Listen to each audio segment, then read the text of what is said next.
Okay, so what the nature versus nurture debate basically is deciding what makes us into the social adults that we eventually become. So nature would suggest that what shapes us ultimately are biological and genetic factors.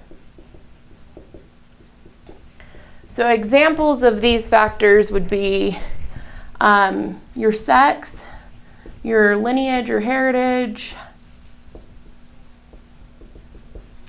and just basically your humankind, what kind of hormones you have running through you, so like testosterone if you're a guy, and estrogen if you're a girl.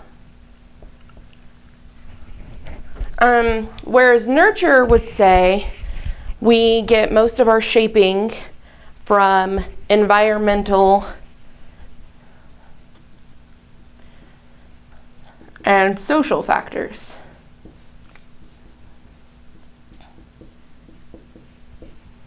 And some examples of these would be where you grew up, who you grew up with, and gender roles.